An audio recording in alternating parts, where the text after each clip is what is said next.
Just because we are closer to legalizing same-sex marriage does not mean it is a higher ethical priority than the sexual revolution.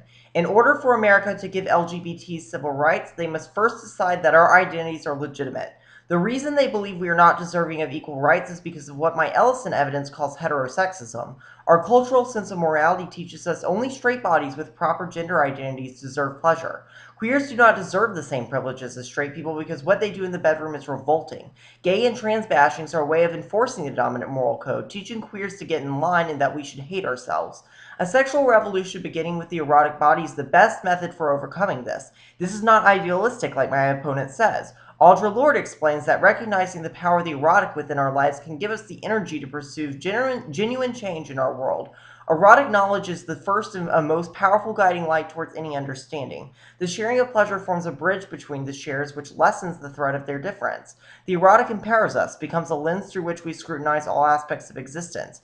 In fact, believing the sexual revolution is idealistic and that we can only achieve change through state-based rights is a fear of the liberating potential we have in our erotic encounters. We become docile, externally defined, and accept our oppression. We learn to live outside of ourselves for the sake of pragmatism, which means we conform to structures not based on human need or ethics, but our own illusions of powerlessness.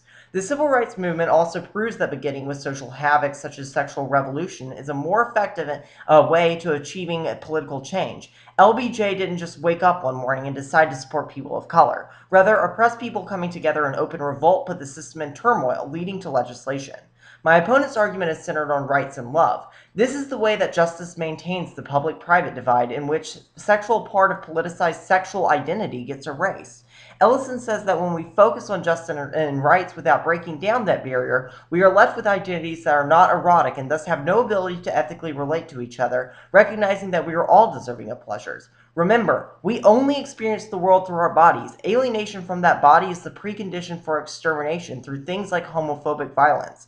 Rights-based justifications assume that there is something about us deserving of equal treatment, but without first confronting sexuality and pleasure, it will always reproduce oppression because it reinforces the structural moral order that only allows certain bodies to experience pleasure. The sexual revolution would spill over into other forms of politics. Instead of thinking about inclusion, politics would be a means for universal access to things like healthcare and immigration rights because these people deserve pleasure as well, meaning that my argument solves for the things my opponent is trying to solve for. Near the end of his speech, my opponent says, and I quote, "Mainstream society will realize LGBTs wish to love and commit like them and don't just want to hook up and have sex." This is the good queer, bad queer argument that my opponent never answers. In order for sexual desires to be legitimate, it must be in a loving, monogamous relationship. Even in that statement, there is a privileging sequence where love and commitment takes priority over sex.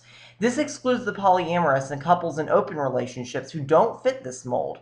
We can experience pleasure and connection with someone in a hookup through seeking mutual pleasure. His speech is a way of shaming those who don't want to operate through love or monogamy.